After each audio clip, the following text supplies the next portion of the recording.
Hey y'all, hey, it's T, and once again I am back to give an update on the Bridges and Bucket accounts. So in this series I go over 3 accounts that I have recently started, and I am just showing the growth of those accounts during a 12-month period. Each month I come up here and I give you an update of whether those accounts have grown.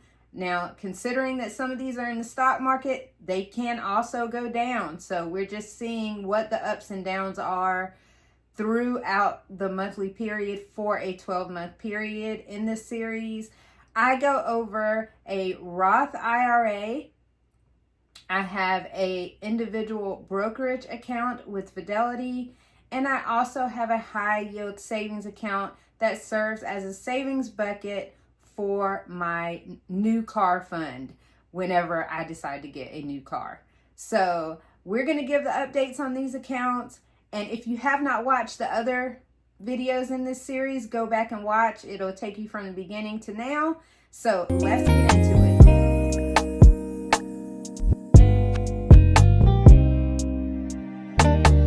Now, speaking of retirement accounts, before I even get into the bridge accounts, if you have this feature in your retirement plan, it's a very useful tool.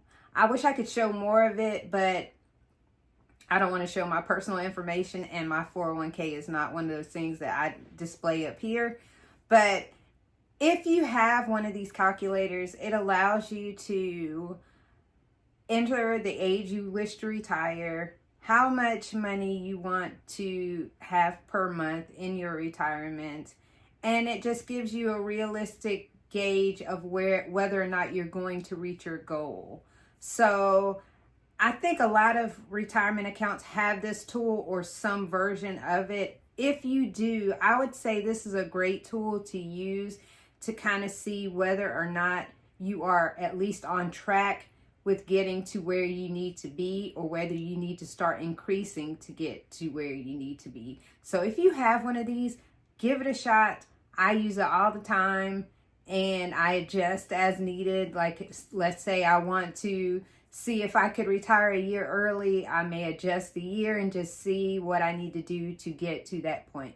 So I just wanted to give that little tip. And this would be in your 401k account or Roth 401k, whatever you have at work, 403b. They have these calculators sometimes for some plans. So if you have one, give it a shot.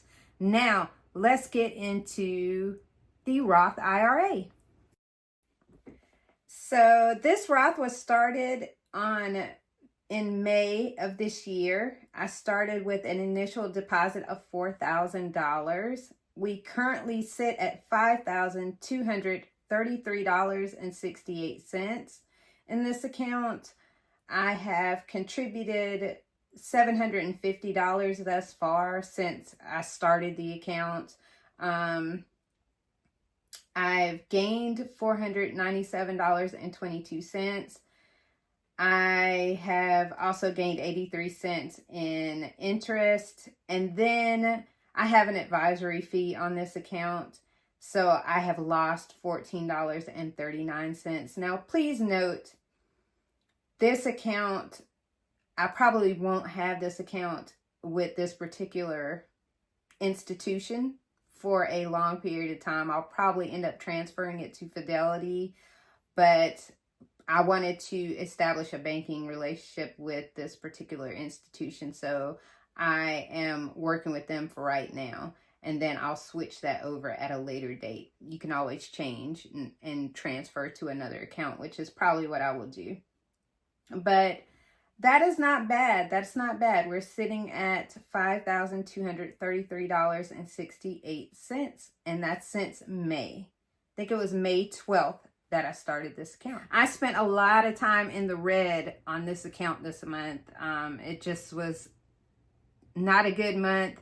I didn't think I was going to make any gains for the month, but I did end up making some gains thus far. I don't know what could happen since, it fluctuates. The stock market fluctuates. That's another thing. If you are squeamish with the fluctuations, just don't look. Just don't look. If you can't handle the ups and downs, just don't look at it. Leave it alone. Just leave it alone. So this account was started in May, and it was around the same time as the Roth was started, but this was a transfer from a stash account. I previously had this in stash, and I transferred over $6,200, but there was a fee involved in transferring the account, so they took $100, which left me with $6,100.35 invested.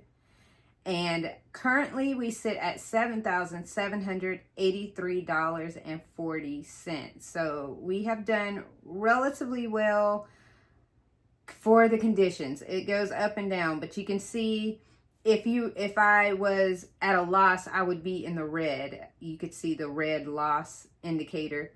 So luckily I am not there this month, but I did see that for the first time since I opened this account. So it goes up and down. Just hold tight. Don't lose hope or freak out. The market does fluctuate, but generally it always recovers. And lastly, we have this good old car fund. Now, I started this account, I cleared it for the year because I'm only trying to see what I can save for this year. And I set a goal for $8,000. We are so very close to the $8,000. In fact, I'm going to insert my little tracker that I've been using toward that $8,000 goal. And now I will show you that I am currently at $7,318 in this account. So I am pleased with it. It's stable. A high yield savings account is a stable way to grow your money. No, it's not going to grow as fast unless you have a lot of money in there. But it is a stable way where you don't have as much risk. There's no risk involved. You're just getting your interest on the money that you have in there. So this is always a safe option if you're afraid of the market, to save your money in a high yield savings account, because at least you can get more interest than you would a standard savings account. So I plan to do some things which I will discuss in the video. When I do my ending, I'm going to recap everything and just show the amount of growth for all three accounts together. So if you'll stay tuned, I will get into that. All right, let me take a look at my spreadsheet here. I have contributed $7,090.09 into the Fidelity account. So far, since I transferred to this account in May, I have gained $693.29. I do have 2 cents from interest that is just a pending deposit. It's actually now held in cash. So I contributed $225 this month. And for this account, what I contribute is $150 a month plus any credit card rewards. So this amount that I contributed this month did have some cashback rewards for my credit card. And September 16th, we had $7,431.12 in this account. And this month we have $7,783.40.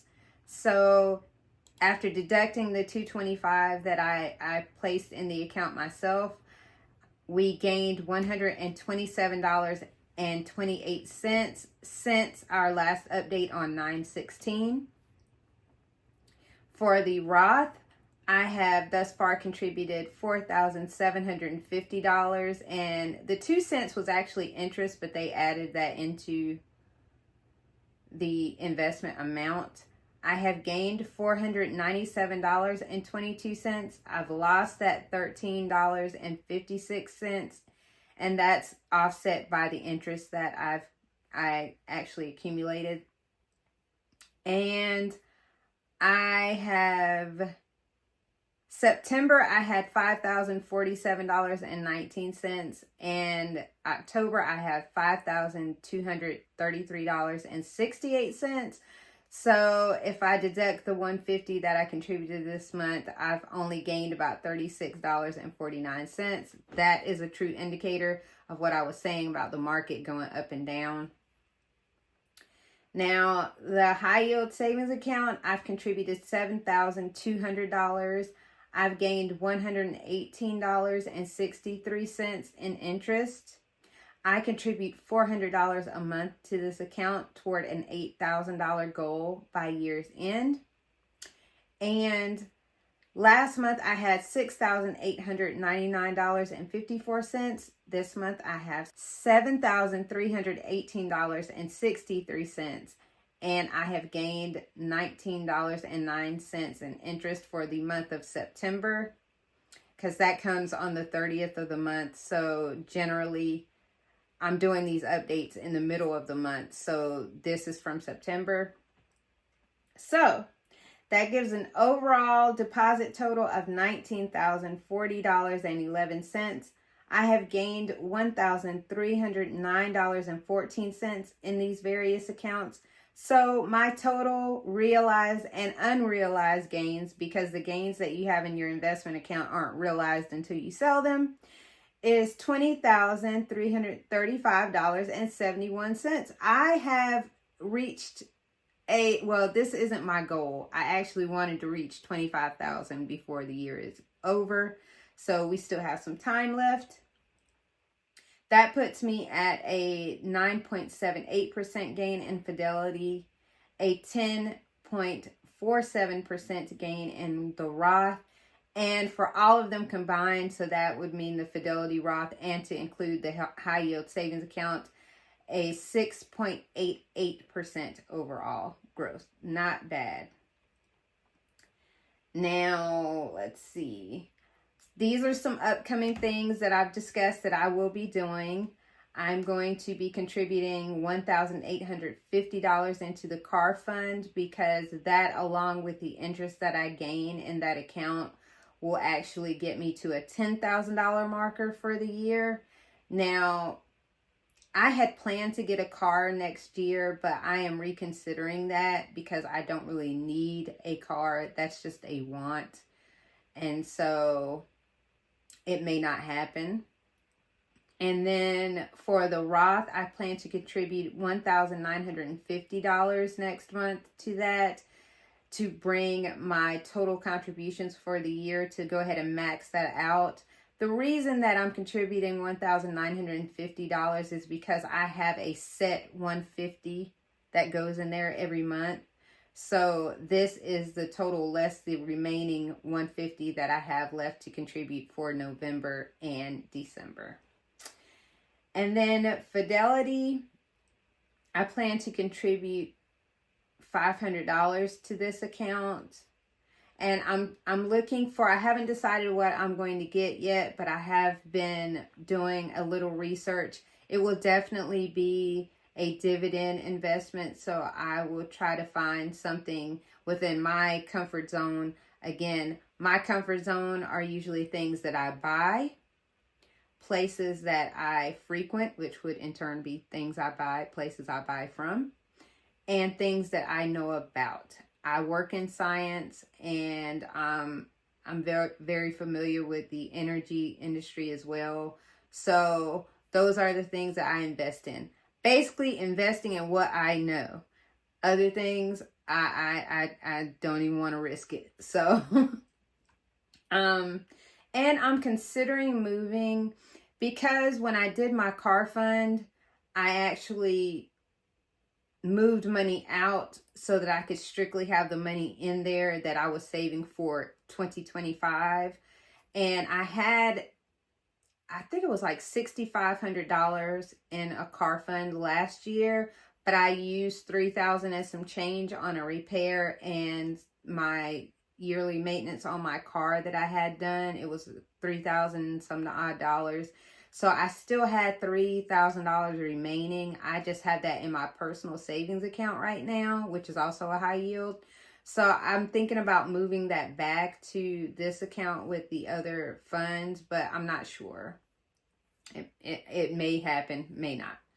So that is where we are, people. We have hit the $20,000 mark. So my goal was to hit 25 for the year. So once I do these deposits, that's certainly going to help, because I'm contributing what, $3,000 some dollars. So that would help to get me there. Actually, $4,000. So that will help to get me there. I just have to make the gains for the remaining amount. So wish me luck. So that concludes my Bridges and Buckets account update. I will be back again in mid-November to give another update of where we stand at that time. Hopefully the market stays solid, but we shall see. Thank you so much for coming by my video. Thank you for stopping by my channel. If you can, give me a thumbs up. That helps me to get in the algorithm so that more people can view my videos. And until next time, peace.